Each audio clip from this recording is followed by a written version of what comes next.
Bismillahirrohmanirrohim. Assalamualaikum warahmatullahi wabarakatuh.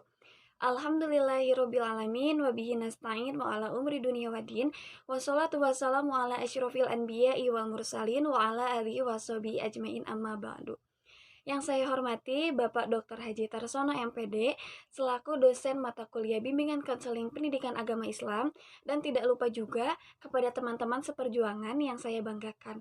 Alhamdulillahirrabbilalamin, hari ini kita masih diberi kenikmatan sehat untuk bisa melakukan aktivitas seperti biasanya, yakni melakukan perkuliahan. Walaupun dilaksanakannya masih secara online.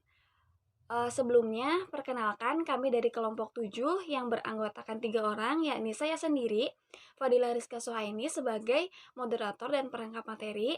Yang kedua ada rekan saya yang bernama Erlangga sebagai pemateri, dan yang terakhir Sarawati sebagai pemateri juga. Langsung saja untuk mempersingkat waktu, di sini kami akan membahas tentang bimbingan sosial pribadi, yang diantaranya ada pengertian bimbingan. Terus ada pengertian bimbingan sosial pribadi, ada tujuan bimbingan sosial pribadi, ada fungsi bimbingan sosial pribadi, ada prinsip bimbingan sosial pribadi, ada syarat bimbingan sosial pribadi, dan juga ada materi layanan bimbingan sosial pribadi, serta yang terakhir ada cara melakukan bimbingan sosial pribadi tersebut. Langsung saja untuk mempersingkat waktu kepada pemateri pertama, yakni TI Sarawati. Waktu dan tempat saya persilahkan.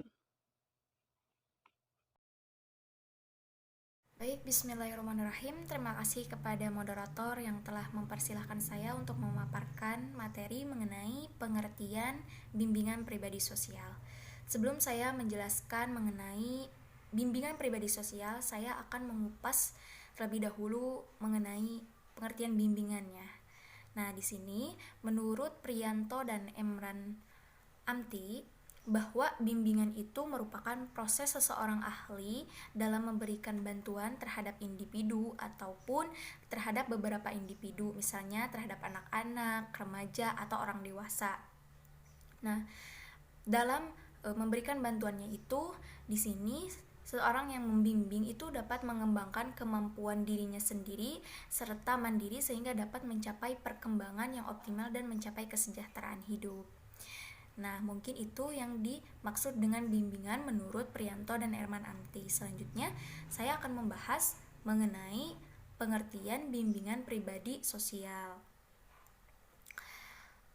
Nah, pengertian yang dimaksud dalam bimbingan pribadi sosial menurut Abu Ahmadi, bahwa bimbingan pribadi sosial itu merupakan proses pemberian bantuan yang diberikan kepada peserta didik agar dapat menghadapi dan menyelesaikan masalah-masalah pribadi dan sosialnya yang dihadapi secara mandiri. Mungkin seperti itu pengertian dari bimbingan pribadi sosial. Baik, selanjutnya saya akan membahas mengenai tujuan bimbingan pribadi sosial. Nah, mengenai tujuan nih, setiap segala hal yang kita lakukan itu pasti kita memiliki tujuan tertentu. Contoh kita belajar. Tujuan kita belajar yaitu untuk memiliki pemahaman terhadap pelajaran tersebut. Nah, dalam bimbingan pribadi sosial, saya mengutip menurut Samsu Yusuf bahwa terdapat beberapa tujuan yang sudah dirinci untuk bimbingan pribadi sosial ini. Yaitu diantaranya, yang pertama, memiliki komitmen yang kuat dalam mengamalkan nilai-nilai keimanan dan ketakwaan terhadap Tuhan Yang Maha Esa, baik dalam kehidupan pribadi, keluarga, pergaulan dengan teman sebaya, sekolah, tempat kerja, maupun dengan kehidupan masyarakat. Selanjutnya, memiliki sikap toleransi. Karena dengan toleransi ini kita bisa saling menghormati dan kita bisa menjaga hak kewajibannya masing-masing. Selanjutnya, memiliki pemahaman dan penerimaan diri secara objektif dan konstruktif baik dalam keunggulan maupun kelemahan, baik secara fisik maupun psikis. Nah, sebenarnya inti dari tujuan menurut Samsu Yusuf ini, bahwa tujuan dalam bimbingan pribadi sosial ini untuk membantu individu atau sekumpulan individu untuk menerima dirinya dan memahami dirinya serta lingkungannya, sehingga ketika ada suatu permasalahan yang muncul itu dapat terselesaikan dengan sendiri atau mandiri. Baik, selanjutnya saya akan membahas mengenai fungsi bimbingan pribadi sosial. Nah, pada dasarnya, bimbingan pribadi sosial itu tidak hanya sekedar untuk membantu sekumpulan individu ataupun individu dalam memecahkan permasalahan pribadi atau sosialnya saja. Akan tetapi, bimbingan pribadi sosial ini memiliki fungsi di dalamnya. Nah, di sini saya akan memaparkan beberapa fungsi yang terdapat dalam bimbingan pribadi sosial. Di antaranya pada poin pertama, yaitu berubah menuju pertumbuhan. Pada bimbingan pribadi sosial, konselor itu secara berkesinambungan memfasilitasi individu agar mampu menjadi agen perubahan bagi dirinya ataupun lingkungan. Dan konselor juga berusaha membantu individu sedemikian rupa sehingga individu dapat mampu menggunakan segala sumber yang dimilikinya itu untuk berubah. Nah, selanjutnya pada poin kedua, pemahaman diri secara penuh dan utuh. Nah, dalam fungsi bimbingan pribadi sosial ini, individu itu memahami kelemahan dan kekuatan yang ada dalam dirinya. Sehingga pada dasarnya, melalui bimbingan pribadi sosial itu diharapkan individu mampu mencapai tingkat kedewasaannya dan kepribadian yang utuh dan penuh seperti yang diharapkan. Seperti itu dalam pemahaman diri secara penuh dan utuh tersebut. Selanjutnya pada poin ketiga, yaitu belajar berkomunikasi yang lebih sehat. Fungsi dari bimbingan pribadi sosial itu dapat berfungsi sebagai media pelatihan bagi individu untuk berkomunikasi secara lebih sehat dengan lingkungannya. Selanjutnya, berlatih tingkah laku baru yang lebih sehat. Nah, dalam bidang bimbingan pribadi sosial yang disebutkan pada poin ketiga itu sebagai media pelatihan, dan di sini digunakan sebagai media untuk menciptakan dan berlatih perilaku baru yang lebih sehat.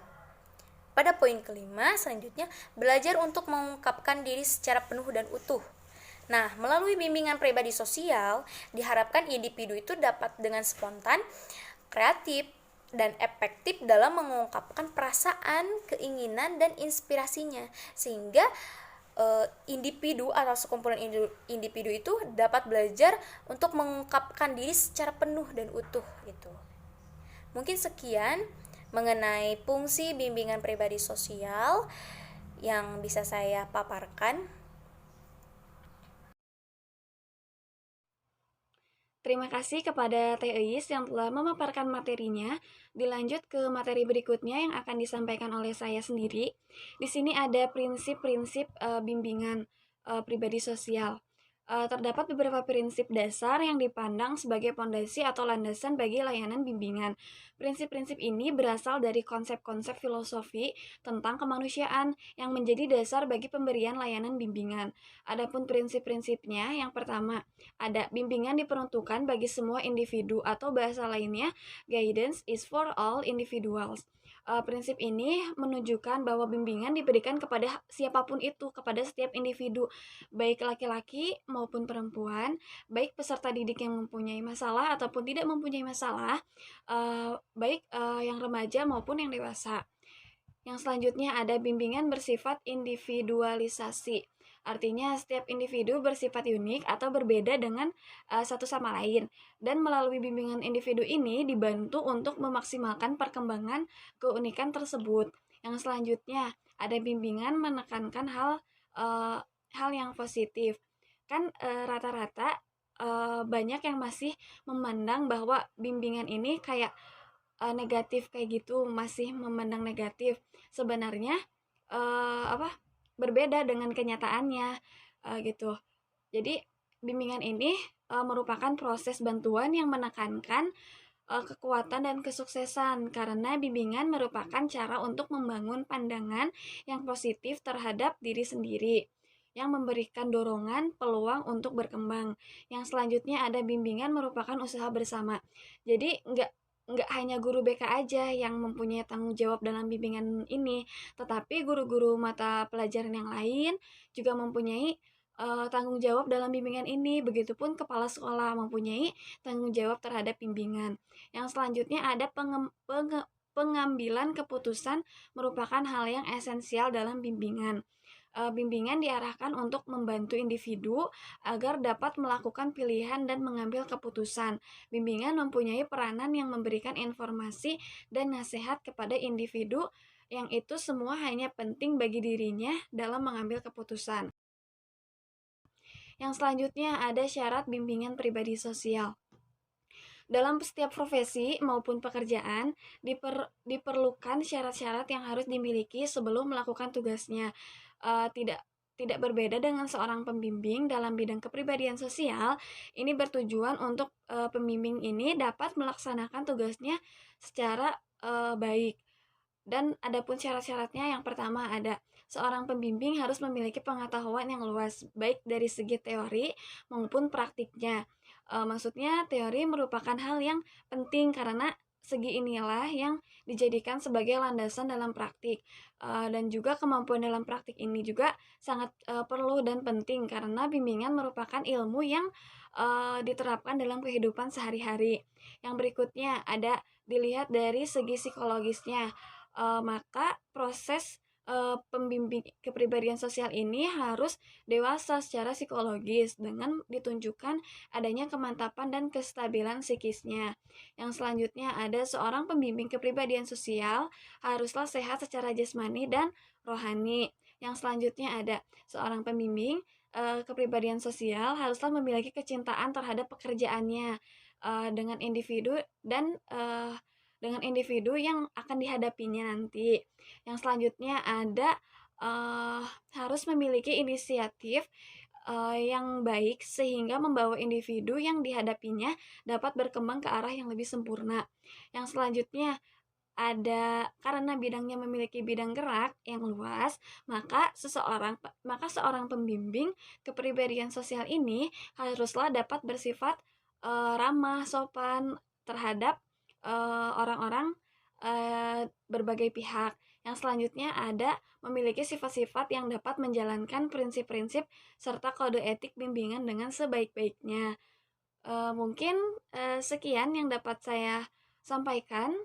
Dilanjut ke materi berikutnya. Materi berikutnya yang akan disampaikan oleh Erlangga. Kepada Erlangga, waktu dan tempat saya persilahkan. Ya, selanjutnya saya akan menjelaskan tentang materi layanan bimbingan pribadi sosial. Nah, di sini kan sudah dijelaskan tentu setiap bimbingan pasti ada materi tertentu gitu. Nah, dalam materi layanan bimbingan pribadi sosial ini disebutkan dalam standar kompetensi kemandirian peserta didik dalam layanan bimbingan pribadi sosial bagi siswa SMA, SMK, dan MA atau sederajatnya gitu, berdasarkan setiap aspek perkembangan yang dikemukakan oleh Depdiknas tahun 2008 nomor 253 yaitu sebagai berikut. Yang pertama, A. Mempelajari hal ihwal ibadah. Jadi setiap perilaku, tingkah laku baik itu pun siswanya, baik itu di rumah maupun di sekolah, selalu senantiasa diperintahkan bahwasanya tidak jauh dari yang namanya ibadah gitu. Untuk senantiasa mendekatkan diri pada Tuhannya, pada Allah Subhanahu wa taala, yaitu dengan cara kita memerintahkan untuk senantiasa mematuhi perintahnya dan tentu menjauhi larangannya. Mungkin itu dalam mempelajari hal ibadah tersebut. Kita harus menekankan pada siswa tersebut untuk selalu berperilaku, setiap kelakuannya itu didasari dengan ibadah. Menjelaskan tentang apa itu ibadah. Tentu kan ibadah itu bukan hanya, tentu ibadah itu ada ibadah mahdoh dan tidak ada goiro mahdoh gitu, dijelaskan gitu. Nah, mungkin itu ya. Yang B itu mengenal keragaman sumber norma yang berlaku di masyarakat. Mengenal keberagaman sumber norma yang berlaku di masyarakat, tentu di sini mengajarkan kita pentingnya gitu, mengenal masyarakat itu seperti apa pada dalam materi layanan ini gitu. Pentingnya mengenal keberagaman sumber norma-norma yang ada di masyarakat itu seperti kan banyak norma-norma di masyarakat itu seperti ini, kok di saya seperti ini. Tentu di situ jangan sampai saya emang nggak ikut peraturan norma masyarakat yang ini, saya mengikutnya yang ini. Tentu itu tidak boleh gitu. Kita ajarkan kepada mereka bagaimana caranya menghormati perbedaan norma-norma yang ada di masyarakat gitu, supaya dia bisa ikut ke masyarakat dan bisa bergaul dengan masyarakat dengan baik seperti itu. Nah, yang C, mempelajari cara-cara menghindari konflik. Tentu di sini tidak jauh berbeda dengan poin B, mempelajari cara-cara menghindari konflik. Yaitu sering terjadi banyak konflik di masyarakat. Di sini seharusnya sih cara menghindarinya itu seperti apa agar tidak dirinya tersebut tidak terjadi konflik dengan masyarakat itu seperti apa. Jadi sebagai pembimbing tentu harus mengajarkan hal tersebut pada siswa itu. Nah, pada peserta didik tersebut. Nah, yang kemudian yang D, mempelajari cara-cara pengambilan keputusan dan pemecahan masalah secara objektif gitu. Di sini diajarkan pada siswa tersebut bagaimana caranya mengambil keputusan, bagaimana cara memecahkan masalah gitu dengan secara yang objektif gitu. Tidak dengan cara yang istilahnya arogan ataupun apalah gitu. Tapi dengan pemikiran yang matang, dengan cara-cara yang benar ataupun dengan step-step yang baik gitu dalam memecahkan masalah tersebut gitu. Nah, kemudian yang E, mempelajari keragaman interaksi sosial. Karena terjadi tentunya baik itu dari teman sebayanya ataupun dari kalangan masyarakat ataupun dari lingkungannya, tentu interaksinya itu beragam, tidak sama seperti itu. Di sekolah seperti ini, di masyarakat seperti ini. Tentu di situ kita diajarkan bagaimana terhadap keragaman interaksi sosial dan bagaimana cara menghadapinya gitu. Yang tentunya penuh dengan toleransi terhadap dirinya dengan lingkungannya seperti itu. Yang kemudian yang F yaitu mempelajari perilaku kolaborasi antar jenis dalam ragam kehidupan. Mempelajari perilaku. Jadi setiap dalam keberagaman yang ada di kehidupannya itu, dia itu sebetulnya harus bisa berkolaborasi terhadap perilakunya. Jadi jangan sampai anak tersebut itu murung dan menyendiri, tidak bisa berbaur dengan ragam yang ada di kehidupannya gitu. Perbedaan gitu di kehidupannya seperti ini. Dia kesulitan untuk masuk ke ranah tersebut gitu. Tentunya itu jangan terjadi seperti itu. Jadi kita diajarkan seperti itu. Nah, kemudian yang G, mempelajari keunikan diri dalam konteks kehidupan sosial. Di sini diajarkan pada siswa tersebut yaitu untuk mempelajari apa yang ada di dalam dirinya, keunikan diri dalam konteks kehidupan sosial. Jadi apa sih kelebihan dia itu dalam kehidupan sosial itu apa?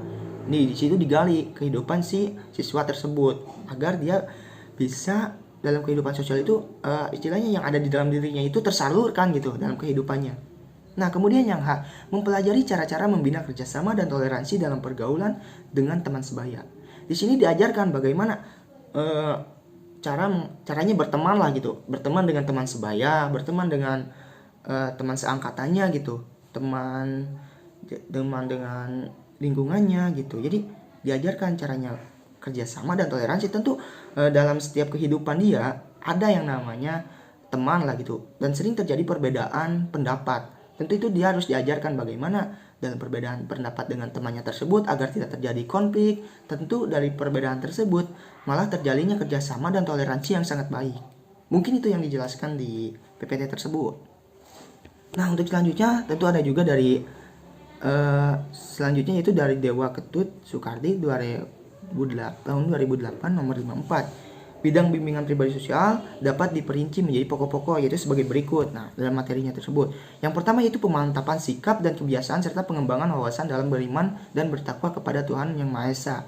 Itu sama seperti yang tadi gitu ya, poin pertamanya. Bahwa menekankan pengembangan wawasan beriman, tentu menjadikan siswa tersebut beriman dan berakhlak dan bertakwa kepada Tuhan Yang Maha Esa. Di sini cakupannya luas, yang tadi ibadah. Tentu di sini kepada Tuhan Yang Maha Esa. Baik itu maupun Islam maupun umat Kristiani ataupun umat lainnya, di sini kita tetap mengarahkan kepada Tuhan Yang Maha Esa seperti itu.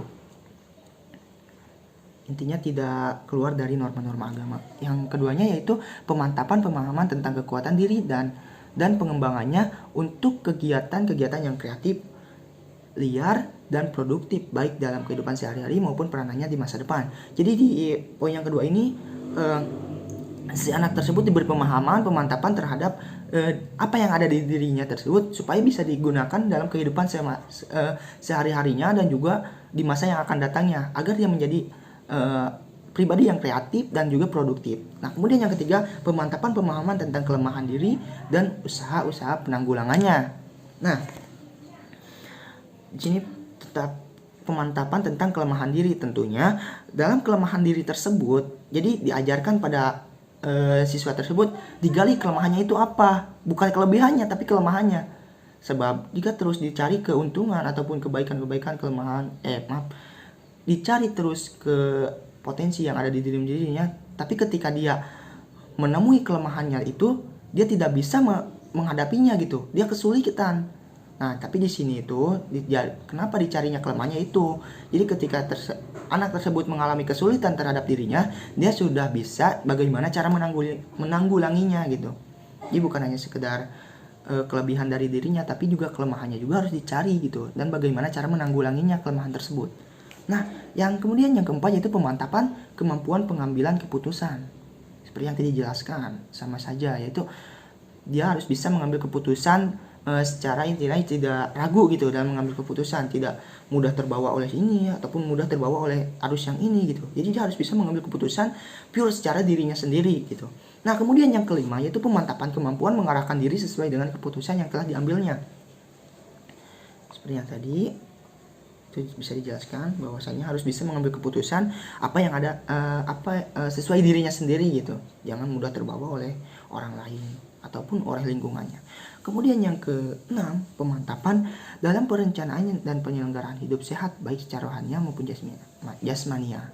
Jadi ajarkan pada anak tersebut bagaimana caranya hidup sehat, bagaimana caranya memelihara jasmani dan rohani itu dengan baik gitu. Nah, untuk yang ketujuh, pemantapan kemampuan komunikasi baik melalui ragam lisan maupun tulisan secara efektif. Diajarkan pada siswa tersebut di poin ketujuh ini bahwasanya anak tersebut harus bisa berkomunikasi baik secara lisan maupun tulisan. Lisan seperti apa? Seperti dia langsung berbicara langsung dengan seseorang.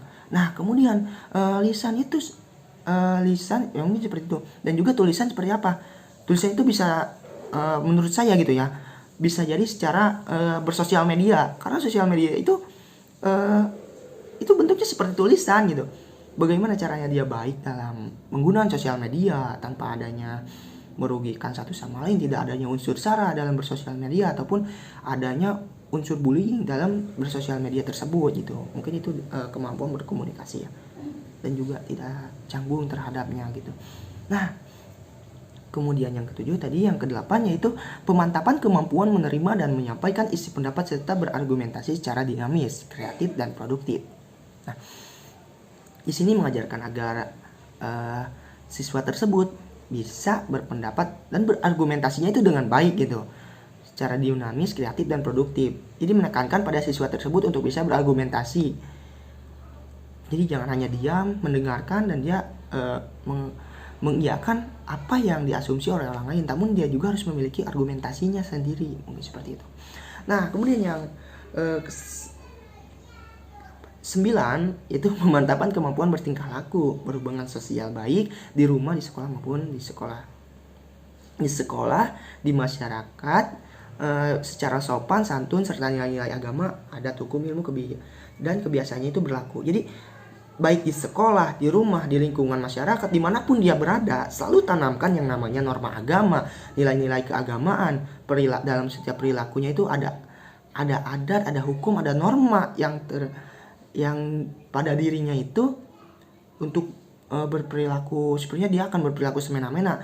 Nah, tentu dalam dirinya itu sudah dibatasi oleh norma hukum, norma agama, dan juga norma adat yang ada di lingkungan tersebut, supaya tidak melanggar, supaya terciptanya keharmonisan, supaya terciptanya kebaikan terhadap dirinya gitu, supaya perilakunya itu tidak perilakunya itu pun jangan sampai melenceng dari norma tersebut gitu.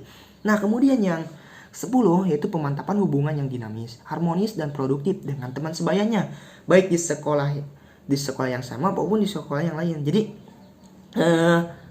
intinya kan siswa tersebut itu selalu diajarkan menjalin hubungan yang baik baik itu dalam lingkungan sekolahnya ataupun dengan teman sekolahnya yang berbeda. Karena melihat dalam keadaan saat ini, untuk anak yang sekolah di sini dengan sekolah yang di sini tentu selalu banyak bentrokan yang terjadi. Nah, disinilah fungsinya, yaitu bimbingan pribadi sosial mengajarkan agar terciptanya keharmonisan antara siswa di sekolah ini dengan sekolah yang ini. Nah, mungkin seperti itu. Nah, yang ke-11 yaitu pemantapan pemahaman kondisi dan peraturan sekolah serta upaya pelaksanaan secara dinamis dan bertanggung jawab. Jadi bagaimana caranya menaati peraturan sekolah, bagaimana mengikuti aturan-aturan sekolah dengan jangan sampai dia itu melanggar gitu. Dan apabila dia melanggar, dia harus tahu konsekuensinya dan dia harus bertanggung jawab gitu. Nah, kemudian yang ke-12 itu orientasi tentang hidup berkeluarga. Kita ajarkan bagaimana caranya berkeluarga, karena keluarga itu bukan istilahnya bukan hanya sekedar dia itu mau menikah, tapi dia sebagai anak di keluarga itu tugasnya itu harus apa? Di keluarga itu ada orang tua, ada seorang adik, ada seorang kakak. Bagaimana cara menghormatinya? Bagaimana cara menyayanginya? Di situ dijelaskan orientasi tentang hidup berkeluarga. Nah, seperti itu.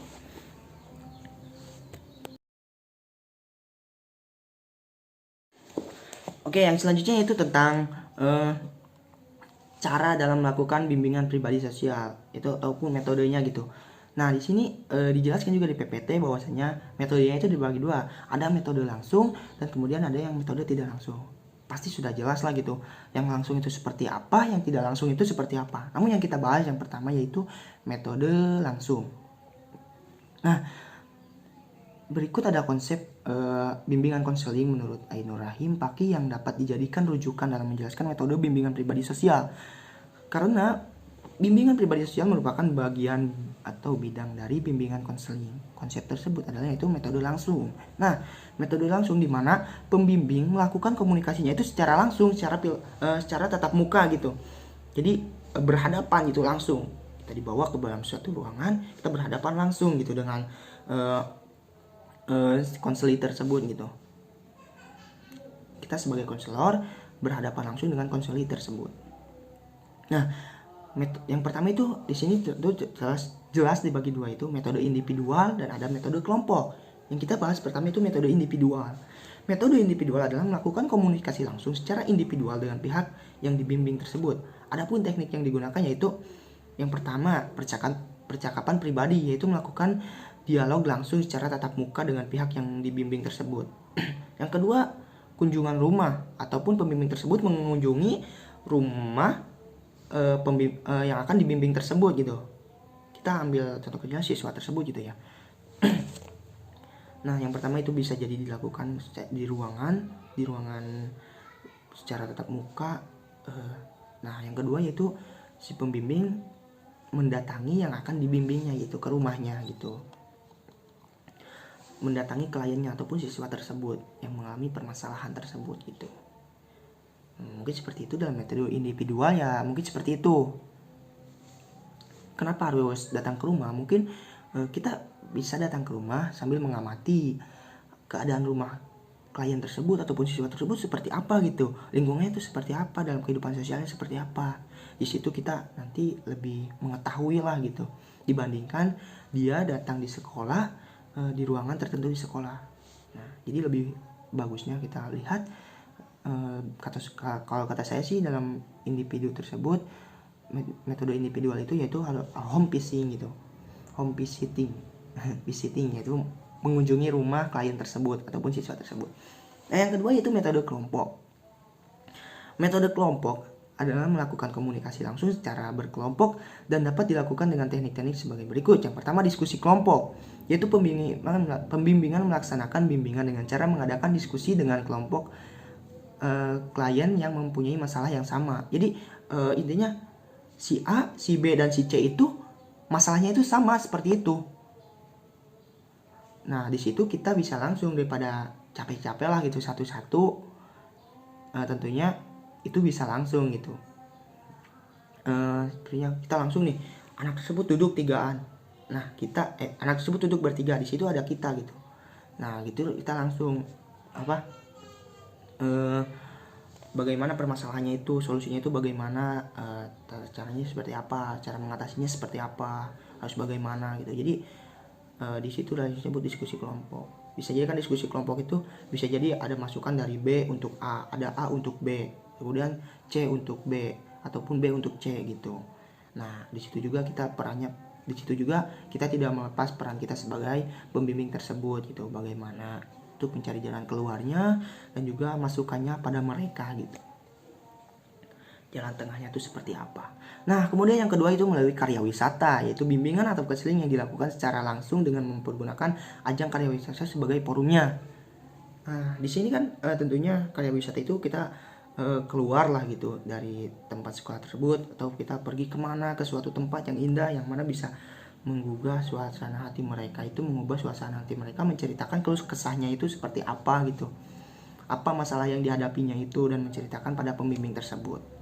Nah, yang ketiga itu sosiodrama, itu bimbingan pribadi yang dilakukan dengan cara bermain peran untuk memecahkan atau mencegah timbulnya masalah. Mungkin di sini juga sedikit sulit, akan tetapi sebagai pembimbing yang hebat dan handal tentu bisa gitu melaksanakan sosiodrama ini gitu. Nah, yang keempat itu group teaching, yaitu pemberian bimbingan dengan memberikan materi yang sesuai dengan topik bimbingan kepada kelompok yang telah disiapkan. Dalam group teaching tersebut tentunya materinya itu satu, tapi kena gitu untuk apa yang dibimbingnya itu untuk siswanya tersebut kena semuanya gitu. Kan tetapi ya menurut saya pribadi, kalau lebih baiknya itu kalau kita benar-benar ingin mengubah anak tersebut, bila kita waktunya benar-benar luang dan kita benar-benar niatnya baik untuk membimbing anak tersebut, ya kita bisa jadi bila ada izin dari orang tuanya, bila ada izin dari pihak keluarganya, kita bisa melakukan home visiting, yaitu dengan cara individual, karena kita bisa tahu lingkungannya seperti apa, keadaannya itu seperti apa, dan kita bisa lebih mengarahkan dan juga lebih kenal lah gitu terhadap anaknya. Mungkin seperti itu dalam konsep metode. Nah, kemudiannya itu yang kedua tadi metode langsung ya, kemudian metode tidak langsung. Metode tidak langsung adalah metode bimbingan yang dilakukan melalui media massa ataupun sosial media, ataupun intinya tidak bertatap muka lah gitu, yang dapat dilakukan secara individual maupun kelompok. Sama juga, itu bisa individu maupun kelompok. Ya mungkin caranya seperti itu. Metode individual melalui surat menyurat ataupun melalui telepon, sedangkan kelompok melalui papan bimbingan ataupun surat kabar ataupun majalah brosur ataupun radio, televisi ataupun lainnya lah gitu. Saya ambil contoh yang individual ya, seperti kita sekarang ada WA gitu. Kita sebagai pembimbing kepada siswa tersebut melakukan membimbing siswa tersebut secara japri, secara satu-satu gitu, menjapri nomornya siswa tersebut. Ada masalah apa, kita ceritakan melalui akun sosial media tersebut. Ini masalahnya itu seperti ini, masalahnya seperti ini, gini. Oh, jadi masukannya itu seperti ini. Itu secara individual, tidak tatap muka langsung, tapi melalui sosial media ataupun melalui media lah gitu. Dan bisa juga kelompok seperti ada grup gitu, grup sosial media tersebut ataupun grup WA lah istilahnya. Kita ambil contoh besar di sini WA ya. Ada grup WA-nya gitu. Dia memiliki permasalahan yang sama. Di situ pembimbing istilahnya memberikan wawasan ataupun materi yang bisa diterima oleh anak tersebut gitu. Nah, kemudian ada juga di makalah jelaskan yaitu tentang papan bimbingan, surat kabar ataupun majalah ataupun brosur lainnya. Tapi seperti itu juga bisa, baik secara itu yang metode tidak langsung gitu ya. Intinya tidak langsung itu tidak secara tatap muka. Yang dua-duanya juga baik, melihat situasi dan kondisi gitu. Kalau kondisinya memungkinkan dan kalau kita kan mungkin yang kita bisa dipakai saat ini yaitu metode tidak langsung, karena bahwasanya saat ini kan kita sedang pandemi gitu, jadi lebih bagusnya yaitu tidak langsung. Kalau langsung bisa saja kita sudah sesuai prokes, menggunakan masker ataupun lainnya, kita bisa secara langsung, itu yang lebih baik. Nah, mungkin seperti itu dalam konsep metode bimbingan pribadi sosial. Ya, di sini ada contoh pelaksanaan bimbingan pribadi sosial di SMP Negeri 5 Banguntapan yang saya kutip dari sebuah jurnal di sosial media. Yang pertama itu adanya persiapan. Persiapan itu harus dilakukan oleh kita sebagai pembimbing. Persiapannya itu seperti apa gitu untuk membuat keterampilan pada siswa tersebut, untuk membangun keterampilan yang ada di siswa tersebut. Nah, yang pertama itu di persiapan tersebut tentunya yang pertama adalah menetapkan personil. Kita tetapkan nih siswanya siapa saja, apa saja yang ada pada siswa tersebut, kita siapkan personilnya itu yang mana gitu, kita pilih gitu. Nah, yang kedua, asesmen dan mengidentifikasi siswa. Nah, setelah siswanya ada, kita identifikasi nih, apakah siswanya itu apa, kemudian bagaimana siswanya itu, kita identifikasi apa yang ada pada siswa tersebut. Nah, kemudian pada tahap identifikasi tersebut, implementasi pada tahap persiapan yang dilakukan oleh guru BK yaitu menentukan sasaran bimbingan pribadi sosial, yaitu dengan cara mengidentifikasi siswa yang bermasalah tentunya. Nah, yang ketiga itu kategori siswa terisolir, yaitu pada tahap perencanaan guru BK, yaitu dengan cara mengklarifikasi siswa yang bermasalah, khususnya bagi siswa yang terisolir, dengan cara membedakan permasalahan berdasarkan tingkat masalah yang dialami oleh siswa tersebut. Nah, kemudian yang B tadi yang A selesai terhadap persiapan selesai, yang lalu yang B itu pelaksanaan. Nah, dalam pelaksanaan tentunya ada beberapa poin juga. Yang pertama itu menyusun program. Nah, di sini tentukan programnya itu mau seperti apa gitu terhadap siswa-siswa yang sudah ditentukan tadi, yang sudah memiliki permasalahan tadi. Dalam penyusunan program pengembangan keterampilan sosial siswa yang sudah terisolir, yang pertama itu materi, jelaskan jadwal materinya itu gimana, dan kemudian jadwalnya itu jam kosong ataupun jam istirahat gitu, ataupun pulang sekolah ataupun apa. Kemudian koordinasi personilnya itu bisa oleh gurunya, bisa wali kelasnya, atau guru mata pelajarannya, ataupun oleh kepala sekolahnya, ataupun wali kelasnya lah gitu. Nah, kemudian teknik dan strateginya itu bisa satu paket dengan layanan kegiatan pendukung, atau bisa juga secara pribadi ataupun di luar itu gitu. Itu mungkin ya. Kemudian untuk yang selanjutnya yaitu evaluasi, yang C yaitu evaluasi hari pelaksanaan. Nah, setelah pelaksanaan berlangsung, nah kita evaluasi nih dalam menggunakan tahap tersebut, baik itu jangka pendek dan jangka panjang. Evaluasinya itu harus tetap ada. Jangka pendek apa yang dilakukan setelah proses bimbingan tersebut, anak tersebut tuh gimana gitu dalam jangka pendek tersebut. Nah, kemudian bagaimana juga dilihat dalam jangka panjangnya. Bisa dilihat sebenarnya, oh dalam waktu seminggu anak tersebut seperti ini, kemudian dalam waktu sebulan nih anak tersebut ada perubahan seperti ini. Nah, itu bisa terus kita lakukan. Hal itu yang harus ada, itu namanya evaluasi tersebut. Nah, kemudian yang itu D, tindak lanjutnya hasil pelaksanaan tersebut. Setelah melaksanakan tadi adanya pelaksanaan, kemudian evaluasi. Nah, kemudian yang selanjutnya itu tindak lanjutnya. Jadi jangan hanya dibiarkan, oh ini udah berubah nih, udah ada kebaikan, tapi kita harus tetap sebagai pembimbing harus ada bimbingan lainnya gitu. Jangan hanya oh udah berubah kita lepas, tapi harus ada tindak lanjut yang lainnya gitu. Nah, mungkin seperti itu contoh kecilnya ya, contoh singkatnya.